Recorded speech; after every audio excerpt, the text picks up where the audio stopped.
Peace, peace, peace. Good evening, those out there in the virtual world. It is the Culture Podcast, broadcasted live from the floor. It's your podcast. We got Furious Styles, we got Luna. We got some great things going today. We talking about taking back our power. We being blessed with Flex, the producer, and also our guest today, Dr. Elizabeth Jennings. Man, today's gonna be something nice. Today's gonna be something dope. Back for the first time after 2 weeks. So we hope y'all ready. We hope your minds are open. We're going to have a discussion that's going to rock your world in a good way. So Flash, let's cue that intro. I'm writing this, try not to cry. You stabilize my environment, inspired when you have my eye. My youth was consumed by vain beauty. Little did I know that vanity could masquerade the unruly. Coolly high love times, we reminisce, paint a vivid picture. Rush to come and lift her. Brethren, I don't want to see another sister get left up creep by another mister. Patience, no longer taking advantage of your innocence. Genetically superior, I had the vision this.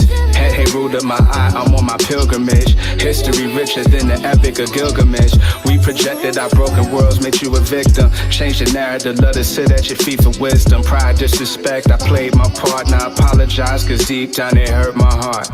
To the queens lost in the struggle. Part of the chain gang. Bread on the table. Send your blame. Oh, welcome. That's your joint, baby. Yeah, you got to be. That's a good way to start us off, yo. So as y'all see tonight, the platform is a little bit different. The King and I is going to share this space. So welcome to our family, our followers. Make sure you like, share, subscribe. Do that thing. And tonight, oh my gosh. Who we got tonight? Man, we got a queen. We got the queen. A queen that's out here transforming lives. Doing the thing. Changing people's mindset. And allowing for people to see that there is freedom even in the breaking. Oh, yeah. So I want to just go ahead and jump in and say, Dr. Jennings, welcome to the Culture Podcast. And just tell us a little bit about yourself. Yeah, thank you. So thank you so much for allowing me to grace your presence in the audience today. Just real quick, want to kind of share. My name is Elizabeth Jennings, and by profession, I am an occupational therapist. I am also a mental health advocate. I am a multiple best-selling author, growth and development speaker, a CEO of Remember You Matter Coaching, and also the founder of Boys Matter to Men Mentorship. So that's a little bit professionally about me. Just side note, more personal, I am a single mom of 2 teenage children, a daughter and a son, and just love helping, inspiring other people, serving God, and just following my purpose in life. So that is who I am. Awesome. So what brings you to our show tonight?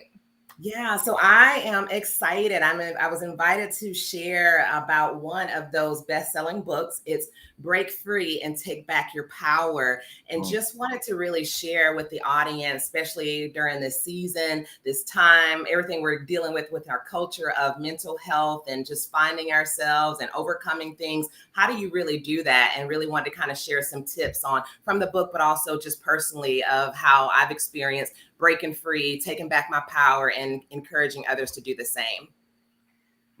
Oh, man. You know, it reminds me of, and y'all familiar with glow sticks. Mm-hmm. In order for that glow stick to work properly, you got to break that bad boy. That's good.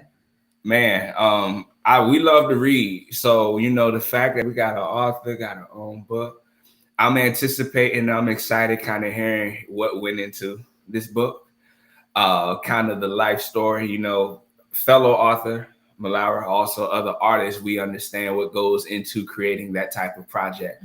So we want to thank you, definitely for coming and being able to share those vulnerable moments, because that's really what makes life what it is, and what makes us relatable and reachable to others.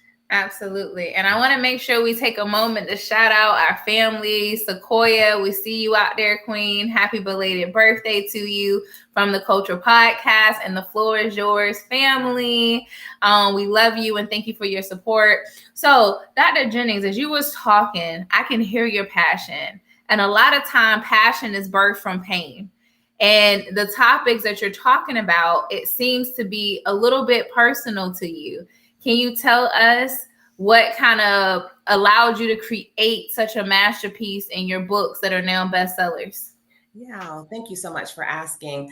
I really love that analogy that Furious started with about the glow stick and the breaking of that, right?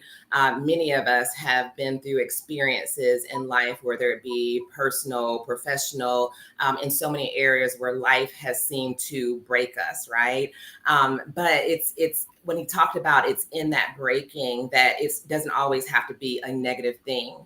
Sometimes it takes that breaking to really like break free from the things that have hold us bound in life from the very beginning. Some of us have been bound by the insecurities that we've kind of placed on ourselves, from feeling not worthy of love, not worthy of validation, not worthy of just owning a certain space in life, right? And sometimes we have to break from those things that we've had as security blankets. This is something I've experienced personally, right? Holding on to relationship as a security blanket, holding on to friendships as a security blanket, holding on to jobs or positions out of fear of, having stability and not really living free. And so really being able to embrace that concept in so many areas of life is where this was kind of birthed from, because I went on a journey. God took me on a journey of understanding it was in that breaking of losing things that I was able to truly find myself.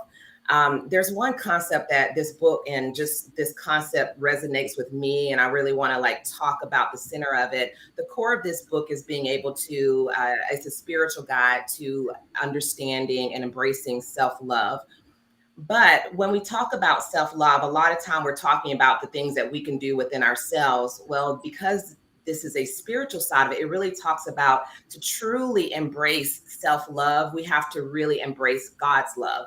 Because when we understand how to love ourselves the way God loves us and to see us through that, then life, people, as we go on, they won't knock us down, because we have something that's constant, and that's finding how God sees us through his eyes. And when we can do that, then we truly learn how to love ourselves, right? We truly learn that the obstacles don't come to break us, but to make us stronger, so that we can overcome, so that we can reach our purpose. So that's a big core of what this is and how this resonated with me. It was really truly understanding God's love and teaching me how to embrace self-love through that process initially.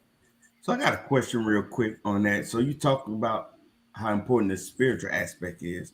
And I'm thinking about the relationship, and you're a single mom, no secret, you said you went through a divorce. Same here. How do you balance that, what the church teaches about divorce, and then how God sees you and loves you? Because I think sometimes it could conflict if you don't understand that piece of it. Yeah. So this is where truly embracing this book was about for me. It's really a love story. A lot of times when we focus on the church, we're talking about a separate entity, but when we really talk about God, God is in us, right? And so when we understand that, we understand it's a relationship. And so if I can see myself with God being in me, being a part of me, leading and guiding me, then the views that I have are really personal to how God sees me, right? And going through divorce, he doesn't see me as being rejected. He doesn't see me as being less than. He sees me as being someone who stepped in and recognized the value of what I possess. And if someone isn't willing to come to the table and honor that value that God sees in me, then I'm not forced to stay into that. So there was a freedom in truly understanding how God sees me as I am the daughter of a king. I deserve the very best. And so the more I started understanding that in the scriptures and in his word, it validated my decision to walk away from something that, yes, I was in for 17 years, but it kept me at a place that God didn't want me to be. And so my breaking free from that and embracing the life that God would have me, even now in this singleness season, it's been 7 years now, but it has not held me back. Like, I'm the better for it. And there's nothing that's lacking from my life because I embrace God's love in that process. Man, that is so powerful. That's so powerful. And I want to make sure that we acknowledge Mia is live with us. Tiara's live with us. Calvin is live with us. But one thing that really stood out that I've been telling people is God knew that we wasn't going to be the worldly standard of perfect. And when we can understand that, then we understand how great God is, because he already knew that, hence why he sent his son. So that thing that we hold people hostage for, whether that is divorce, whether that is homosexuality, whether that is, you did bankruptcy or you are a victim of something, whatever it is that you're holding yourself hostage for, Jesus' blood has already been shed for that. That's what self-love is all about. It's understanding that God already knew and he set up something for you so that you don't have to hold yourself ransom for that. Like we literally wake up every morning, have the key to the prison door, open up the prison door, walk in, close it, and then we only unlock it to go to sleep. Because we're the ones in this never ending circle. And one thing about God is he loves us unconditionally because he created us. He knows our inner thoughts. Like, nothing's really going to surprise him. So I think a lot of the lack of self-love is the fact that we don't realize that God loves us in spite of. Yeah. I might be this, but he's the after the but part. But we don't do a lot of that. So I'm grateful to see that there's someone else out there that's doing it like I am. And something that popped in my brain is we got to do something together, Queen, because that's really what I talk about, is being able for people to understand how pure God love is for us. Yes. And it's such a beautiful thing. That's good. I was asked, there's an awakening. There's always an awakening. At what point, I guess, in your journey, in your life, because one thing I mentioned earlier, in order to take back your power or your authority, is you got to realize that you don't have it. Mm-hmm. So at what point, in your journey, I guess, did that shift, that click happen that, hey, there's something missing here. There's something that I need to take back. It's like, oh, snap, I see that that's what I need and I don't have it, but I have to get there. At what point would you say was that for you? That's a very good question. I would truly say that I noticed that happening because it was a way of life. Like, when sometimes we're just born into that part of, not even knowing our own worth initially, right? There's some other things that I do in regards to helping people discover who they are, even starting at 6th grade at times, because we find ourselves never realizing that. Sometimes that's something we have to be taught, and people don't really realize that. We will put our kids in school and we educate them on academics, but we never educate them on how do you recognize your worth? How do you know who you are? How do you know the things that you desire? I never had that. And so all the way, through my life, it was always seeking approval from a dad that wasn't there, or a relationship that felt like, okay, I got to give so that I can feel recognized or seen. Because I don't feel seen, right? Friendships where, if you don't fit into the group, if you don't fit into the crowd, then you're ostracized. So it was all through life that there was this standard of not knowing what my worth was. So into adulthood, I married very early when I was 19 years old. So still continuing that path and never really knowing me, because as a wife, before I even knew myself, that was my responsibility. And so that continues on into my 30s, where I found myself in this pit because it was actually losing my mom. My mom died of stage 4 stomach cancer in 2015. And there was something about me holding on to an image because I wanted to please my mom. I wanted her to be proud of me, and I didn't want to see less of in her eye. And so when she passed away, something in me died also, and I couldn't hold on to anything that was fake because I was about to have my own mental breakdown from all the stress. So I walked away from my marriage at that point, and then I found myself alone for the first time and trying to figure out, I'm in this pit. How do I get out? But I had 2 children, and there was something about saying either I can stay in this pit or I need to get myself out to be there for my children. So it really even wasn't me that I fought for. It was really like seeing myself in my daughter's eye and asking the question, would I ever be okay with her feeling like I feel at this moment? And my answer was no. So that gave me the motivation to now show her a different way and show her a different light by me rebuilding that process and getting on a journey. And so then became the light, then became the other writings. And then it landed into this book here, which was really about, I now kind of understand that I want to be free, but what is love? Like I had to really redefine what that is and go on this journey of really like falling in love with God and letting him love me. And then showing that became the thing where it's kind of like that gave me life. And I wanted other people to see, stop like going from relationship to relationship, from job to job, trying to fill this void that may be empty when it's really that void needs to be full before you try to replace it with something that might be unhealthy or that may just be kind of putting a bomb on a problem that exists. Wow. Man, you just said a mouthful. And what's really, really dope is it brings me another level of appreciation for us. So like we recently just did our 8-year vow renewal, and us too got married young. And I had to look at my husband, and I'm pretty sure it probably hurt the first time I said it to him. But I said, when I married you, when I was 21 years old, it was out of trauma. It wasn't because I was really in love with you. It's because I didn't think that anybody else was going to love me. So being young, I'm like, well, let me go ahead and attach to this person. But it takes a level of maturity to either say, are we going to get to a place where we want to work on it? Or is this unhealthy? And I get to move on without us, severing what we already have.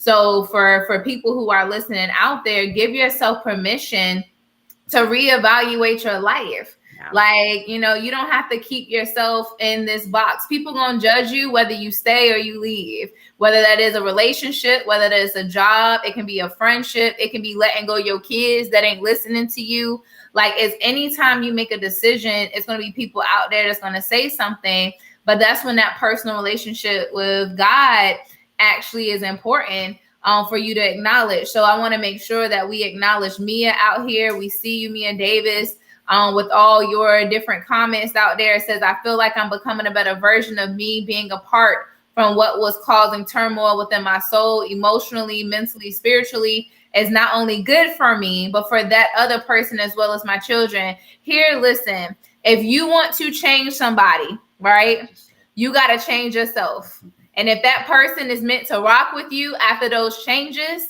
they will still be there, or they're going to grow away. And we have to begin to do that. Even when it comes to my kids, I can't change my kids' behavior until I change my own behavior. I also see Deborah's up here as well. She was talking about really focusing on your relationship with God. Listen, y'all know that I've been transparent, right? So I've been back to God, about maybe 2 years now? And prior to that, for 4 years, I was doing everything under the sun. And Sunday, I had my best friend, Michael Jones, shout out. He did a sermon about you cannot take what's old with you to the new space. And I was like, okay. And I literally came home. And again, for those who've been following us, I threw away everything that reminded me of my altar. All my sugar skulls, all my ancestor money, all my spell candles, because at the end of the day, even though I was not using them, there was a reminder. So if you have something in your space as a reminder of that old thing, you got to break free from that. You can't have a breakthrough without breaking. You can't even break if you don't go into darkness. So it's being able to have those experiences, not just with yourself, but with the people around you. And that's how you begin to change your world. And then the last piece, you said voids. We was just having this conversation on our live, and I told people this analogy is not to offend anyone, okay? But I said, imagine you love your family, but you have this void. You just want to be loved. But then you have this family that stays in the housing development. When you go into that space, you may smell the critters that live there. The first time is going to knock you off your feet, but that void of feeling love that you want is there. So you're going to keep going. You're going to keep going. You're going to keep going. You become nose blind until eventually it's like, wait, how did I end up in this space? So when you're talking about these voids, you have to know, what are you filling these things with? And is it the old stuff, or is it going to prepare you for what's new? Yeah, that's really good. Yeah, y'all spitting. Yeah. So let's go read Tiara's, and I want Dr. Jennings, if you don't mind, to take a stab at addressing that. Tiara says, I went through something similar earlier this year. I had to learn how to love myself and recommit myself to God in order to learn how to be a good mother and wife.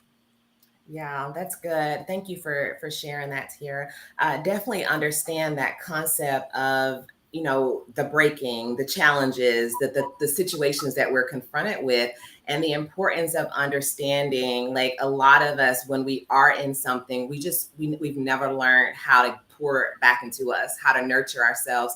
You know, I've talked to a lot of women and people, those who've been in relationships, and when they find themselves kind of, you know, breaking free or finding another way, they don't know how to even start to pour into themselves, which may seem like, we say it all the time, you have to learn what that is. That's why when I talk about the importance of not starting with, you know, we always hear the cliche, you know, we'll learn self-love. Some people are like, what does that really mean? Like, I never knew what it was like to love myself. I don't know what my love language is. I don't know how to feed myself, you know, to fill myself with love. And so there becomes a gap there, because then you're already in this either depressed or sad state because you feel like you've lost something or you hadn't been good at something, but then you can't even do the thing that people are telling you to do because there's an instruction, but there's not really guidance because you don't know yourself yet. And so that's when we talk about, in order to be a good mother, in order to be a good wife, in order to give more to others, you got to learn how to give to yourself. It's like that cup, right?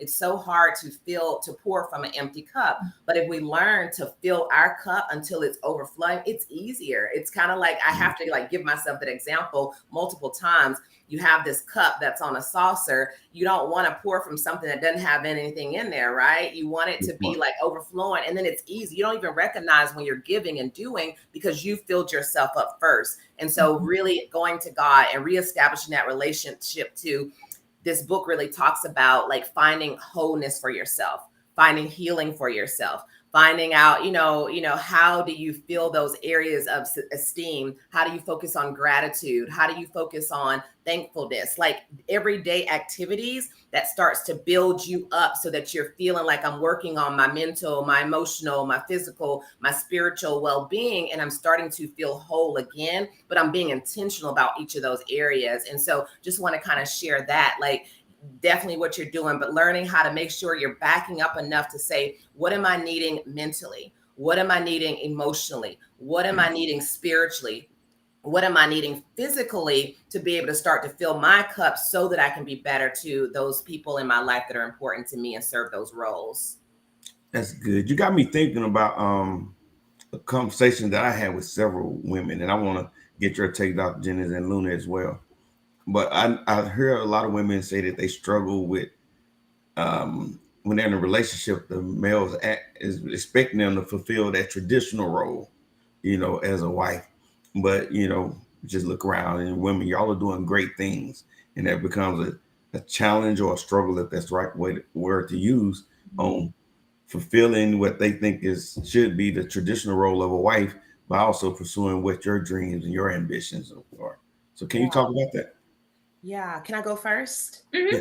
So let me just talk about this, right? And I'm going to talk about, it's going to sound a little different, right? Because yes, I am very independent. Yes, I am doing things that are important for me. Yes, I am living my life.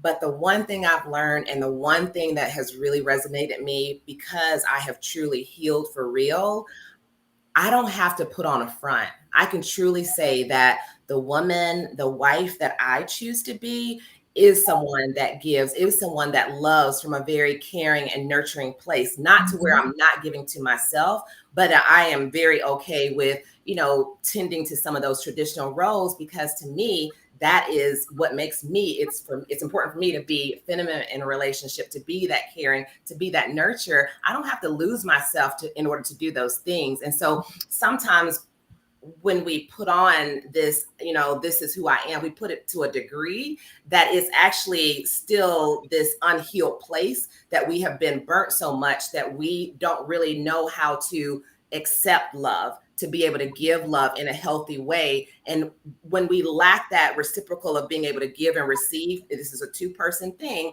then we're missing out. We're still like holding back what we were meant to be able to give freely to. And so for me, the whole take back your power, part of that power is being able to recognize what your needs are and express that very honestly, to say, these are things that I still want. I still want the doors to be open for me. I still want someone to, hold my hand and keep me safe and protect me. I have no problem still saying that those are things that are still very valid and important for me, even though in this season, that's not what I have, because I'm waiting for that. Like I have set my standards in a way that isn't lacked or that isn't defensive because of what I've been through in the past. And so just needed to kind of share, sometimes people have different, and it's not to say that everyone's the same, but if that is you, if you do still have a place where you feel, is this hardness that I'm having, is it still because there's a part of me that has not completely healed or let go of the things that I've been through, to where I'm still putting on this front because this is what life has done to me?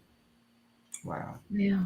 I think for me personally, it has been when I did not see my value, then I was so consumed with what he needed.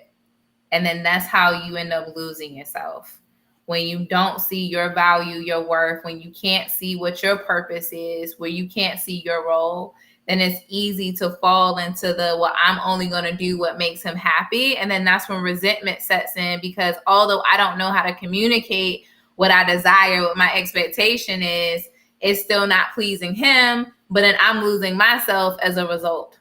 So what has happened for us recently is I've started going back to therapy. I did Enneagram Coaching, which talks about your personality type. And just like you, Dr. Jennings, I'm a very nurturing person to a fault. So much so, a lot of the times I end up hurt because I don't give anything less than 100% in any of my relationships.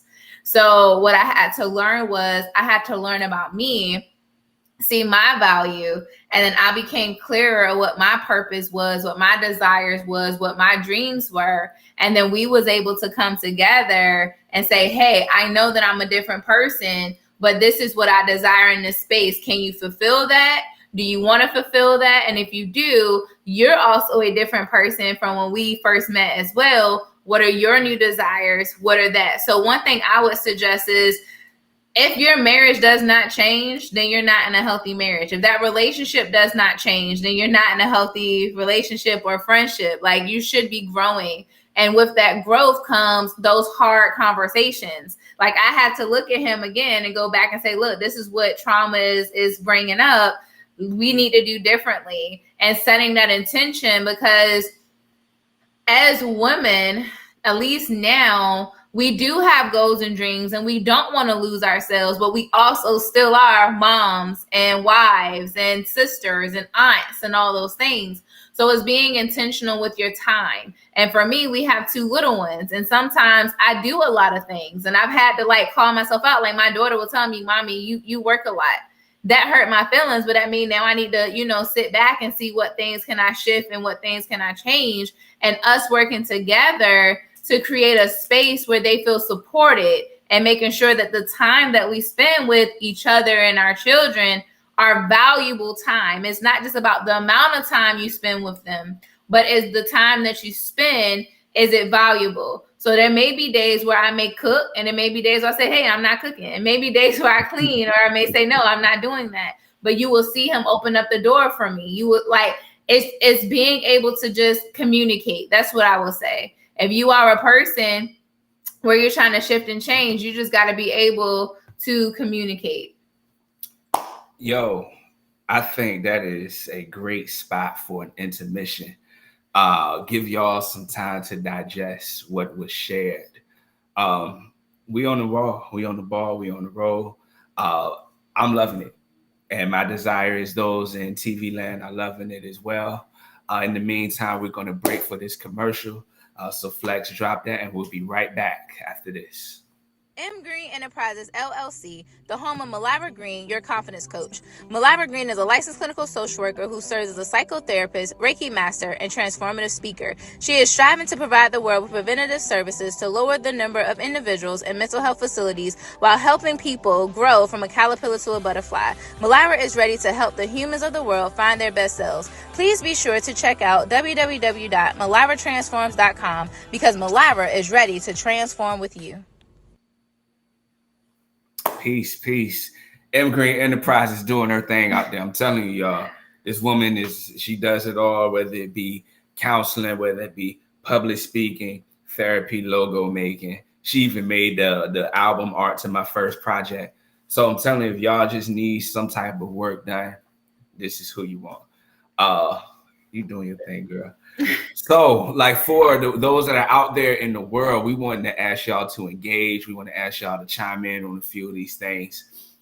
So we're going to go into things such as substance abuse, fear, illness. But we also just want to take the time out to give Dr. Jennings some more time to speak on her book, some other things that she has in. As she is elaborating and explaining, please feel free to drop those questions that you may have for ourselves, Dr. Jennings, even Flex, the producer. So Dr. Jennings, any other things you'd love to share with us? Yeah, I'm definitely enjoying this conversation. So excited that I see so many people chiming in with comments and being engaged. And just want to kind of say to both of you, it's an honor to hear your story. How vulnerable you are with your truth, understanding the ups and downs and the fact that you do have to grow together, right? And that you could see two sides of that. So it's an honor to see the work that you guys have put in and that you are restoring love and still growing within yourself based on, even though the past was a certain way, gives, I think, a lot of people hope that, there are ways that you can stick in there and work together when you're both committed to that process of seeing each other grow and truly embracing love. And so just want to kind of just give you guys kudos for that and say it's recognized.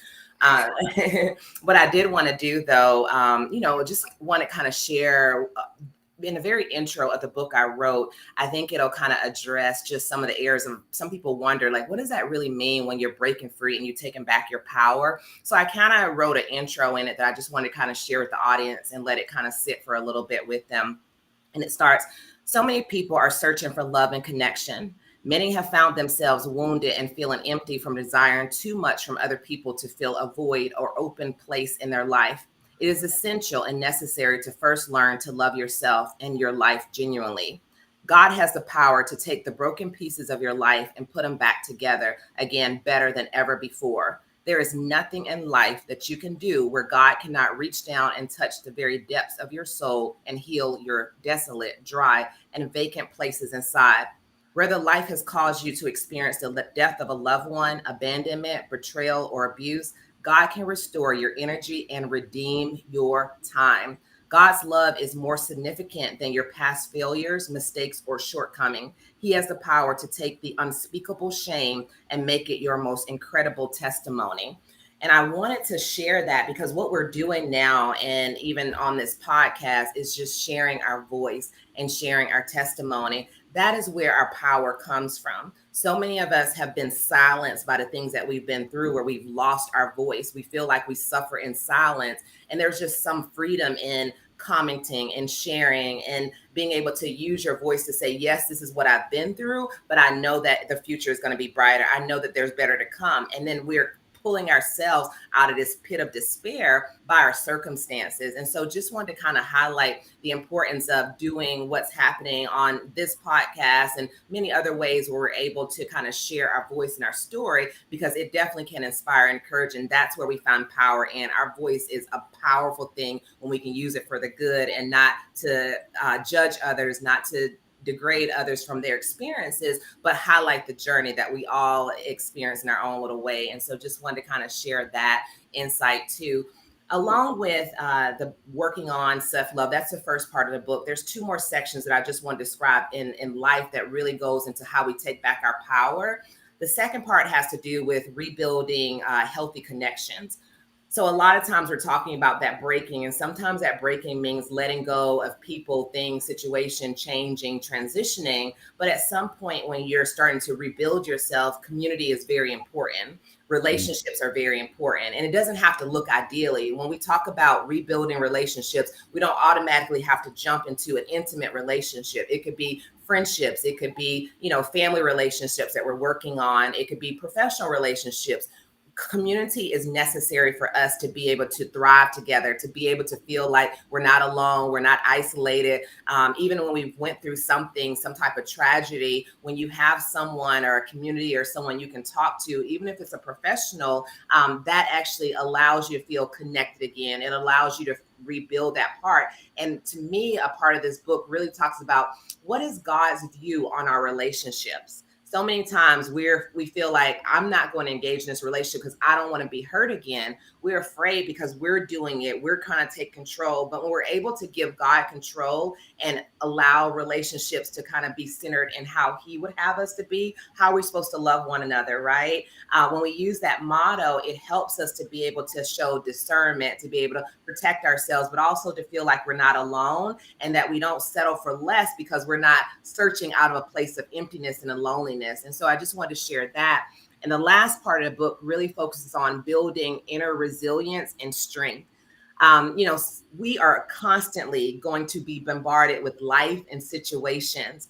And the goal is not to say that I'm never going to experience anything, but it's when I experience it, how am I going to work through this? How am I going to overcome? How am I going to bounce back so that I can always seem to find the good in a situation so that that situation doesn't keep me down or bound? Because if I trust that God is in control of everything in my life and that he has already went ahead and paved the path for me, then even though this might be a hard point, there's something I can learn or grow from that's going to help me move forward in my future. And so when we come to taking back our power, it's a mindset shift where instead of feeling like the world is against us, we're always going to be alone, we're able to transition and feel and see that God has already prepared our path and he loves us enough. And all we have to do is work through the parts that we have to learn through so that we can kind of go forth. And so just wanted to kind of share those few points also along with self-love of what really to me helps us to take back our power and really possess the life that God has for us.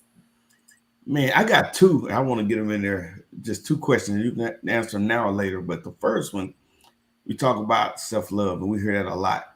What is self-love and what is it not? That's one question. And the other one, you talk about finding the good out of a bad situation. Sometimes that seems cliche-ish, right? And I just think about some of the most egregious things that people go through, whether it's assault or the death of a loved one. And it almost seemed like, how am I supposed to find the good out of those bad situations? So I'm just wondering, you two mental health professionals, and Furious, you too, man. One of the smartest guys I know, man. How do you deal with those two questions? Oh my goodness. So for me, self-love starts with understanding who self is. And I'm a creation of the Most High. And I recently just told somebody, I said, the only way God can really inhabit you all the way is when you're lost. A lot of us play God. We want to make sure that we got all of our I's dotted, our T's crossed, all the boxes together. It's supposed to look a certain way, feel a certain way. And then we're wondering why we're even more far off. And I tell people all the time, when you look at Jesus, he didn't rock with the Sadducees and Pharisees. He didn't rock with the people that can tell you the Bible from the front to the end. And I'm not saying there's nothing wrong with those people at all. But who he worked with those people who were lost, that did not know that information. He worked with the thieves. He worked with the tax collectors. He worked with the people out there that did not know who his father was. That's who he was around. So when I think of self-love, I think about the fact that there was a creator that thinks enough of me to set me up. So even when I don't get it right, he got it right for me already. So that's what that self-love for me represents. And what it's not the world standard. It's not a look. It's not a weight. It's not a socioeconomic status. It's not a marital status. It's not any of those things. Like, and that's where I think we go wrong, is we think self-love has a certain look. Self-love is a feeling, baby. And what happens when you love yourself, there's a mirror that happens. So when you have things going on in your life that does not feel very loving, 9 out of 10 is because you're not being loving to yourself. And I'm gonna pause there because I know you had a second question, but that's my answer to the first question. Self-love is knowing where yourself comes from. Yeah, that's good. And we can go to the second question later, but I'm gonna let Dr. Jennings, if she don't mind, chime in on that. Yeah, no, I think that's great. I think I'll talk about, I think she said it very beautifully. It does start with understanding your identity and who you are. And a lot of us don't know that, but you have to kind of learn that and learn what your needs are. And then you're able to work on filling those needs. And that's how you show love for yourself, right? But I think, like she said from the very beginning, you have to see yourself in the image of God. What self-love is not. Sometimes this is where I want to kind of say that it's very subjective, right? Because everybody is individual. And it's also understanding that what might be self-love to one person may not be my way of self-love, or may not work for me in filling my tank. So I always see self-love as being, when I think of an engine, right? And understanding, you have to know that your body is an engine. And you have to know what are the right things and the right type of gas products that you're supposed to put in your engine so that you work the most efficiently. And so to me, that's what self-love is. It's knowing myself enough to know what is it that allows me to feel happy. What is it that brings me joy? What is it that brings me peace? What is it that, I can really kind of say that this is rewarding and this is doing what it needs to do to make me feel that I am lovable, that I am appreciated, that I am valued. And once you're able to define that and say, I'm doing this because of this, because this does this for me, then you can justify what you're doing as being real self-love to you. Not, I'm doing this because someone else told me, or I'm doing this because this is what's expected. So when we're able to really make it personal and redefine that for ourselves, we're able to create our own list of what self-love is individually for us and give that to ourselves. That's good. I love it. Love it. And that second part, the second question was in the sense of breaking free in some of the more egregious situations, death, assault, again, people can say, find the good out of that. It's difficult. So what kind of advice could y'all give in those kind of situations? Ooh, I think for me, is redefining what good is. Like, good doesn't necessarily mean that it feels good to you. It doesn't mean that it's excusing it at all. And I know before I've read out my apology to survivors of sexual abuse and assault, because I am a survivor of that. And a lot of times people wonder, how am I so open with my story? And because just like Dr. Jennings said, as I'm sharing my story, it normalizes other people's stories for them. So it's not about it being good or excusing it, but it's about being able to thrive after that trauma. It's being able to get to a point where you can go through the stages of grief, but not get to a point where you're constantly at a level of depression or constantly at a level of anger. But I can get to a space of acceptance that this happened. It doesn't excuse the act, but this happened and it has contributed to a piece of me. And that's why, honestly, I will tell anybody, and this may sound crazy, your pain is your moneymaker. Like, there's a lot of people out here that's failing in their careers and businesses because it ain't attached to their pain. I've had somebody recently say, well, Malira, how are you so good in your business? And I said, because my business is my coping strategy, is what keeps me alive. People don't know I deal with intense suicidal ideations daily. No matter how much I've done because of the past that I've lived, I still struggle with the moments of, it seems like life is not it and death is way better. But when I am in my business and I'm talking to the people that I coach, or I'm leading a class, or I'm speaking, or I'm doing a podcast like this, I get to minister to myself all day long. And that's how I found the good in my abuse. That's how I found the good in my trauma. That's how I found the good in my depression and all of that. I have found the good in it by being able to utilize my voice to set other people free. Wow. Yeah, that's good. I love it. Thank you for your powerful words and your vulnerability with that statement. And that's a hard question, Flex. But what I would say is, for me, we give meaning to words, right? And I think she did a really good job of talking about redefining the good, but I want to maybe take it from a different standpoint. Is, for me, it's finding the lesson in a situation. And it's kind of like, when it comes and to me, that becomes the good. It becomes that I'm able to realize that nothing just happens to me, or I don't go through anything, or people don't for naught, if that makes sense. And a way that we're able to kind of heal is to understand, even though I've been through this horrible situation, what can I take from this? Did I find a little bit of extra strength? Did I find, courage to overcome something? Did I find, a piece of this that allowed, and I love the way she said our purpose. Did I find a piece of this that it pushed me into a career of writing, of speaking, of being able to, use what I have in a way that helps other people who went through that situation. And I found purpose in that. So to me, it's related to the lesson that you find in that. And when you're able to pull that lesson out, then you're able to use that for your good. And so that's how that works for me, where even though that situation may have been a very painful type one, the lesson that we get out of it, we can use for our good, for our future, for helping someone else. And so then we're able to change the perspective of, why did this happen to me, to what am I going to do with this situation now, or what am I going to do with this situation that I'm in currently, or how I'm going to use this to be able to move myself forward. And so when you're transitioning your thought like that, it keeps you from being stuck in the past to being able to kind of move forward as part of that journey also. Wow.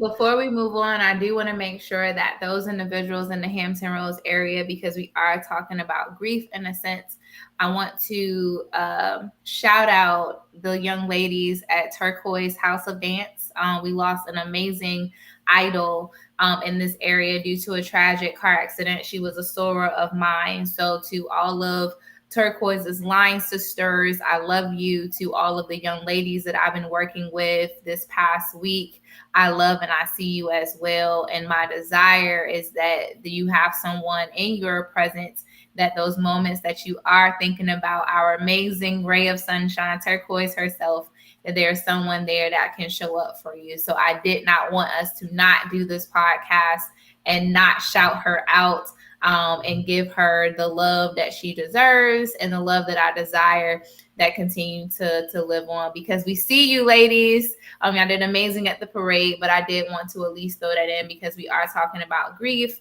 right now. So I would like to just briefly chime in. Y'all, first and foremost, salute, kudos to you queens. Y'all have been slaying it and doing your thing.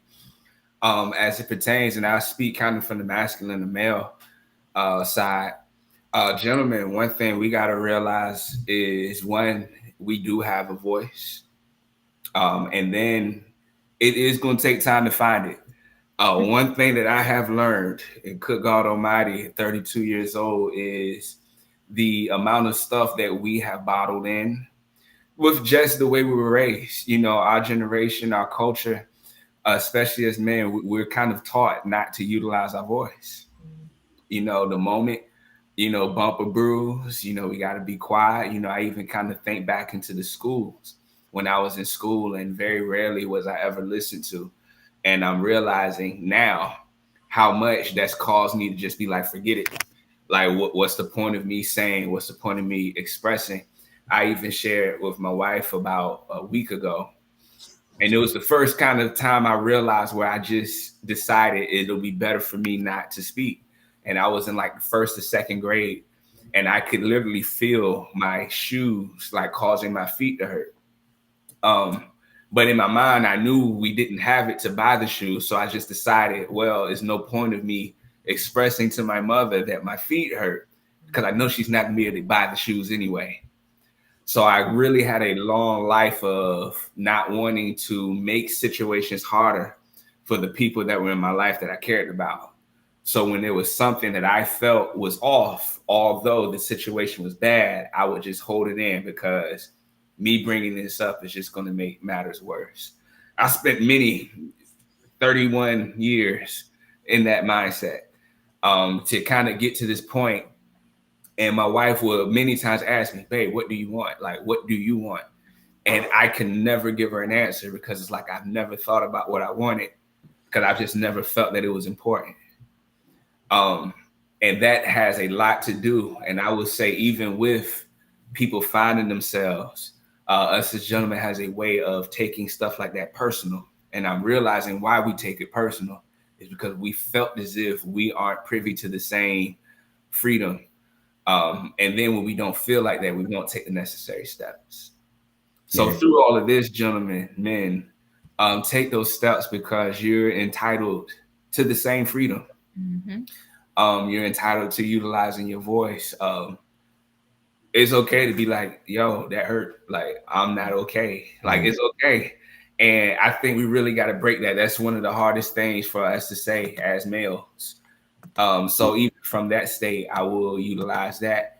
And then I do have one question, Dr. Jennings, especially for the youth and for men.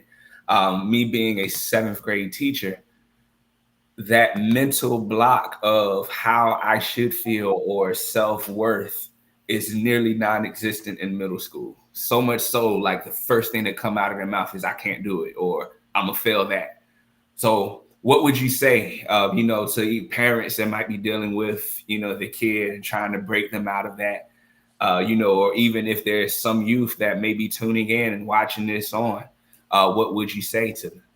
Yeah, no, I think that's very good. First of all, just thank you for bringing up that point. Everything I do, it's for both men and women. And so definitely want to, if we have men on here, to understand, just like women have to learn how to go through the process, men do too. Recognizing self-love and their value, like all these things that sometimes they're so busy trying to show up for the world that they don't take time to kind of reflect on those things that are important to them, to find out what their own needs are, to be able to ask for, I need to carve out space to give myself self-love. I need to make sure that, I have the right things in my life. But I just want to say, men, you are worthy. And the same process that women go through, like, men have the authority and the right to stand in that also. This goes both ways in order for healthy relationships to exist. And so definitely the book itself is written for both parties, and just, embracing that journey, the techniques, there's some coaching things in there to kind of help with that process would really make a difference and help anyone in life. That's the first area. Second area, in regards to our youth, I think I addressed it at the very beginning.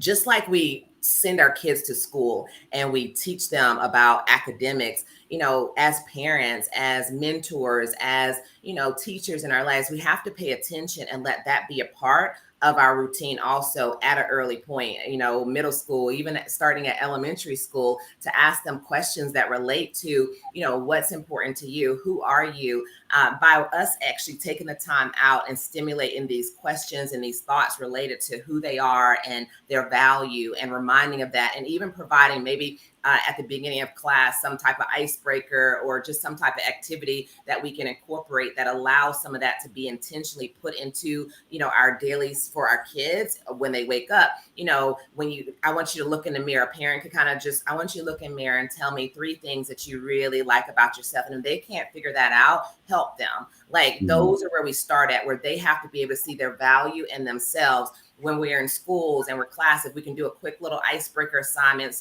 before we start the lesson, where they're able to, do something, write something, draw something, show something, have gratitude, then we're teaching them to have their voice, and it becomes a part of their daily routine.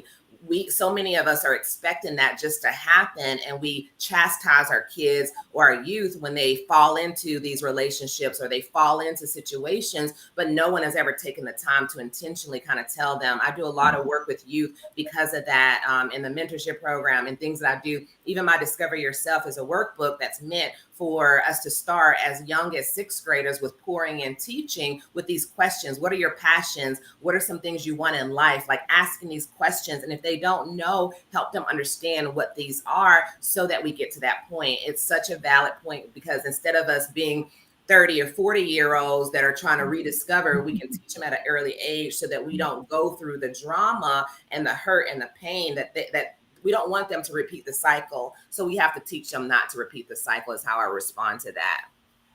That's Man, good. Mia is on it, y'all. Mia is on it. I do the same thing with my 3-year-old son and 6-year-old daughter. When they're leaving the house, we repeat affirmations. As soon as I wake up, I have affirmation music playing. So whether that's Jiminil, Londrell, Tony Jones, but they're listening to different songs so that in the morning now, my daughter, she was like, I release and I forgive myself. I'm like, yes, baby, forgive yourself.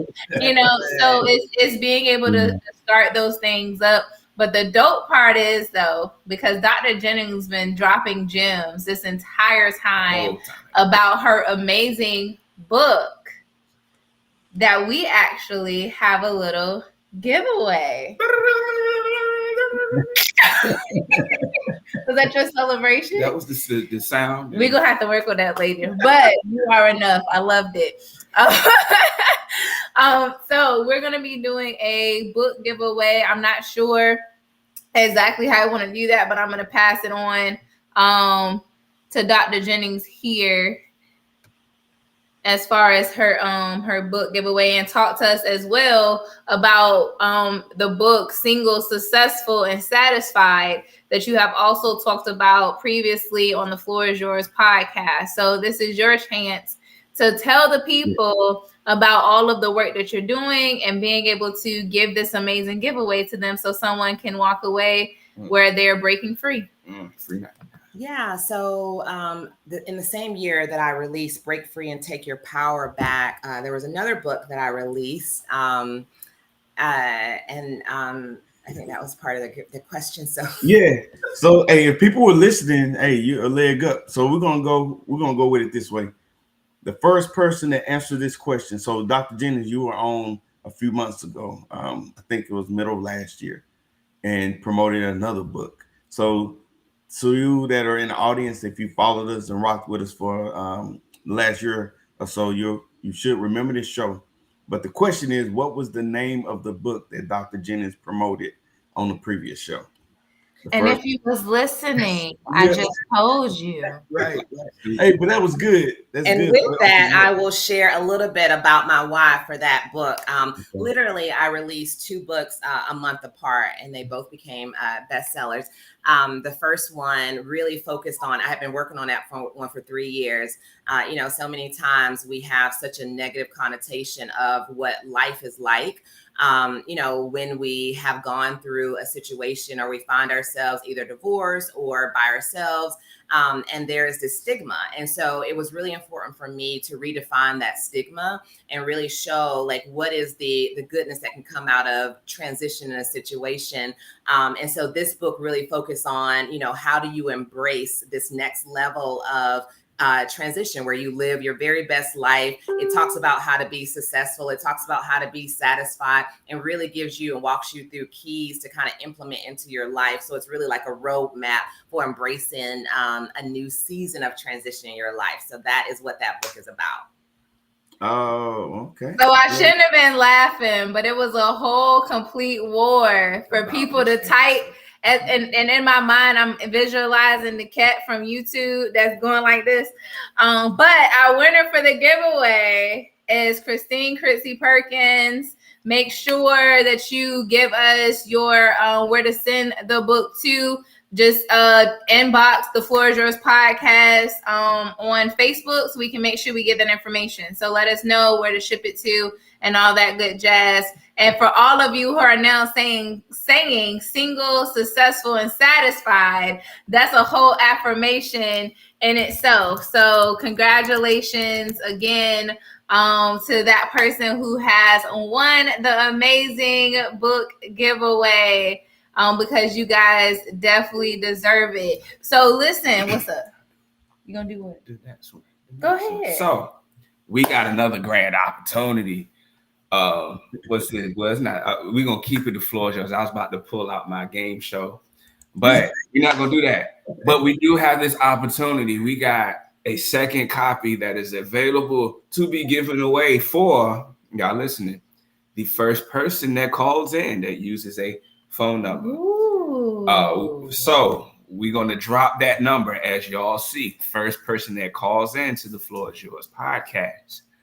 That book is yours. While we wait, we're going to ask Dr. Jennings just to continue to promote herself. Let us know where else we can find you, what else you got going on while we wait for this caller. Yeah, thank you. So everyone can find me. Like I said, I have a coaching business. So my hashtags is Remember You Matter Coaching. And that is my business name. So if you want to connect with me on Facebook, if you look under Elizabeth Lee Jennings, and then I can connect you to all my platforms. But every other thing is under Remember You Matter Coaching. And so would love to connect with you, stay engaged, provide some support, encouragement. I'm definitely a positive person and just love to pour into others. And so just wanted to kind of share that. I do have a podcast that I do on KRGN 98.5 FM. So that is another way to kind of connect with me also. Actually, we'll be on tomorrow talking about a topic also, actually launching a mental health stability matters community outreach for my local community. Really excited about that. And so we'll be talking about that on tomorrow, but tons of things going on. So please connect with me. We're all here together and just want to stay and pour encouragement. I do have a total of 8 books that I've written. And so if you're wanting to kind of connect to my books, you can either go to my website at rememberyoumattercoaching.com, or if you just go on Amazon and search Dr. Elizabeth Jennings, you'll find me there also, and all my other work that I've kind of written in order to help other people. So thank you. Y'all, coming to a city near you. Remember You Matter Because You're Enough conference is coming, because Dr. Jennings and soon to be Dr. Green 3 years from now, guys, is coming to y'all. Okay. And we know some of y'all are watching on your phone, so it may be hard for y'all to call in, but next time, make sure you got 2 devices. But even if you want to put in the comments, just what have you learned from the different books that she talked about, by all means, we want to make sure that we do give that book away to you guys so that you can be transformed and broken free. And we want to also remind you all, y'all ready? I'm excited. And listen, because I'm excited for 2 reasons. So 2 of my favorite people have come together and collaborated. Okay. One being Miss Tamika of the Global TV Network for the Mongo TV Global. And then we have Mr. Flex, the producer of the Floor is Yours podcast. They have, y'all listen, they have come together and created a partnership. So where now the Floor is Yours podcast is now also featured and partnering with the Mongo TV Global Network. Boom. And Greenwood, one of the premiering podcasts here on our platform, is premiering up there now and piloting so that we can start to get all of this on international TV. So this is huge. Make sure that you download Mobile TV Global app on your Roku, on your Apple TV. We are on everywhere. And just in case you see someone that don't look like she's on Set It Off, it is me, I promise y'all. Check up Curves, Curls, and Crowns. The 2nd season, we are the #1 international empowerment women TV show, y'all. So I am so excited about that. But that is our partnership that we have. And I know tonight was so powerful. So I want to make sure before we jump off, is everyone is able to share at least their one takeaway that they're going to be taking away from this week. So then we can close it out, and we'll see you guys in 2 weeks. Cool. Y'all don't mind I start? I'll start. So this will be what I've been able to take. New is okay. The resistance of the new is oftentimes what causes you to die. The resistance of the new. It's like what they say, you let the dead bury the dead. That completely transcends the physical body. But dead in spirit, dead in the way that they think.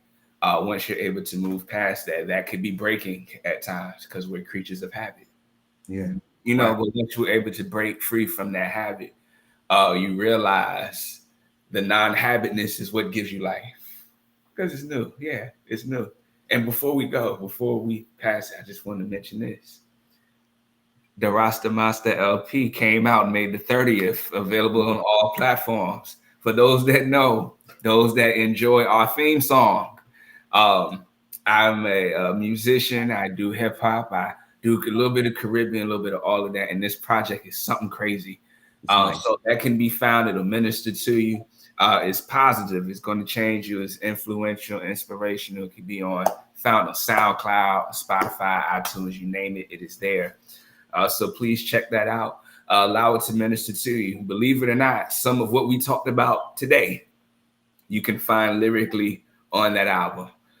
So utilize it to benefit you and use it for education. Yeah. Yes, sir. I vouch for that, man. The album is dope, man. I listened to it. Peace. Some nice tracks. So what you taking away, Flex?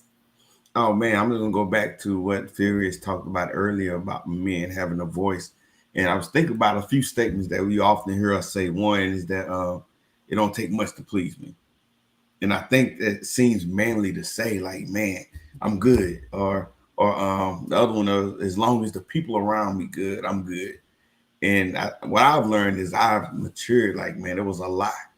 And I just fell into the status quo or just hearing what people say. And like, it's manly not to need. And then the thing is, it's not manly. It's not even realistic. And my thing is, if you're not expressing your needs, I know one thing that you're not going to grow. And one thing Fierce you said before, like anything that has life is going to grow. And if you're not growing, you're going to die. The thing is, if you are not expressing what you need, you're not going to grow. And you're not going to be in a nurturing environment that helps you grow. And you're going to end up in a spirit of resentment, feeling like you just missed out on life. And I've been there. So, brother, thank you for bringing that point up, man. It's a very important point. I'm glad you did. Dr. Jennings? Yeah, thank you. And once again, thank you all for allowing me to grace the culture with my presence and to just be a guest. I just thank you for allowing me to share my voice.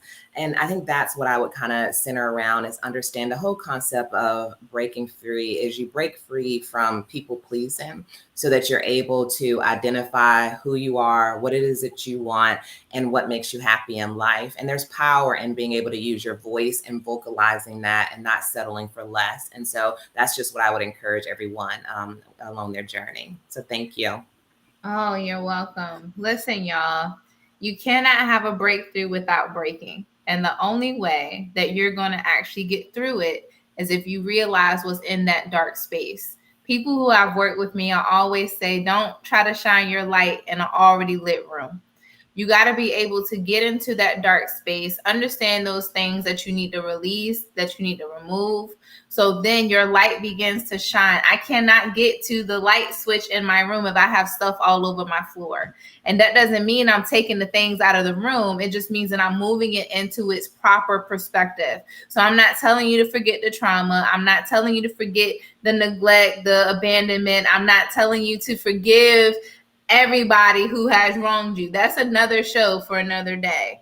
But what I'm telling you is if you just at least give yourself the opportunity to shift around what's in the darkness, you'll begin to see your light shine. And that's how you will break in order to get through. So thank you so much, Dr. Jennings, for coming on tonight and gracing us with your presence.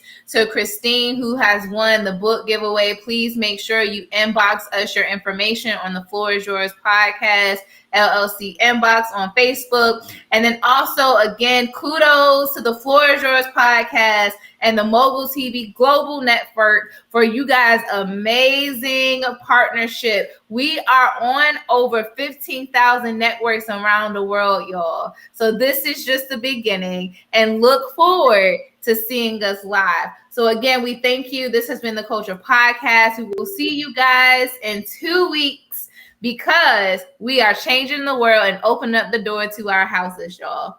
We'll see y'all later.